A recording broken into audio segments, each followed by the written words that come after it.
Salut, c'est quoi ton prénom? Anaëlle. Et Nicolas. c'est quoi votre projet? Eh bien, on vient d'acheter une maison en Bretagne, une vieille longère avec un grand terrain, qui fait 6000 m².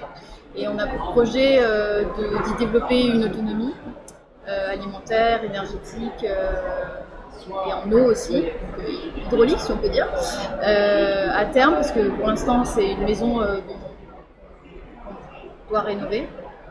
Et donc voilà. Et est-ce que avant que vous vous embarquiez dans la formation, vous posiez plusieurs questions, et c'était quoi les types de questions que vous posez avant d'embarquer dans la formation? Ou peut-être vous posez encore? Ouais, pour moi, il y avait qu'est-ce qui existe comme solution en termes énergétiques de chauffage, qu'est-ce qu'il faut mettre en place pour que les différentes problématiques en eau, en stockage de l'eau, la récupération d'eau de pluie, si on fait du chauffage au bois, comment est-ce qu'on stocke le bois, où est-ce qu'on le met, où est-ce qu'on place le poêle si on fait un poêle, etc. etc. La question du chauffage de l'eau sanitaire aussi. Enfin voilà, toutes ces questions-là, en fait, c'est des questions qui impliquent d'avoir une vision générale du projet. Et je trouve que la formation, justement, elle aide à ça, elle aide à penser à tous ces éléments-là de manière intégrée. Et pas de manière divisée, comme on dit, ah bah ça, cette solution-là, c'est super, mais comment est-ce qu'on l'intègre, etc. Et moi, je trouve ça chouette de pouvoir voir les exemples que vous donnez dans la formation et des vues, voilà,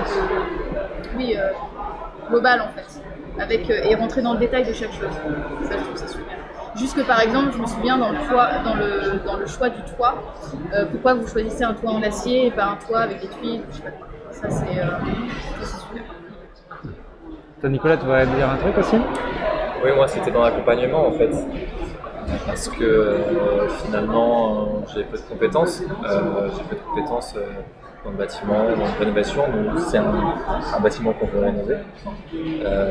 Donc me sentir accompagné par quelqu'un qui a des années d'expérience justement sur les sujets avec compétences transverses, en fait je me sens beaucoup plus serein pour aborder la chose tout simplement, et ça fait une différence pour moi.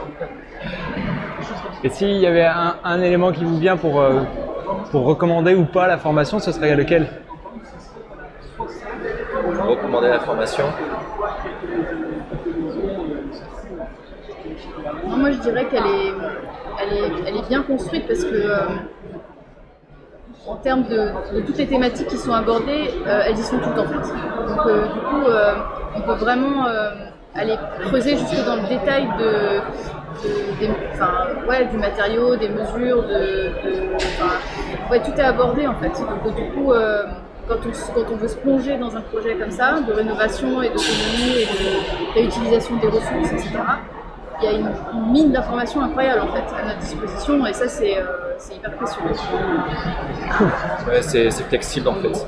Moi, c'est ce que j'aime, pouvoir avoir la possibilité d'aller chercher l'information quand j'en ai besoin. Et je trouve que le site est très structuré, bien détaillé. Et c'est assez facile finalement de retrouver l'information dont j'ai besoin, donc pour ça je trouve que c'est hyper adaptable en fait. Génial.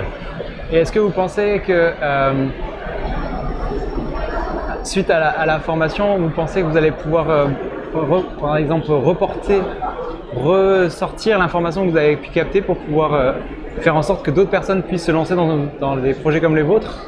Tu veux dire accompagner d'autres personnes Peut-être pas les accompagner, mais en tout cas les conseiller en leur disant regarde, c'est possible, on l'a fait nous. Ah oui, carrément. Nous on l'a pas encore fait, mais disons que le fait d'avoir. Ouais, vous êtes au démarrage encore. On est au démarrage, mais disons que le fait d'avoir à disposition toutes ces informations-là, ça permet de discuter de manière concrète et pas ah bah tiens regarde j'ai lu un article dans je sais pas quoi, ça c'est super, tu devrais essayer. Là c'est vraiment, et puis c'est des gens qui le font, donc du coup on peut se reposer sur de l'expérience et du vécu. Et puis la communauté aussi. Et il y a la communauté, oui c'est vrai, il y a l'entraide aussi, tout ça c'est chouette, il y a du soutien. On se sent prêt à le faire quoi. Bah merci, c'est top. Merci beaucoup.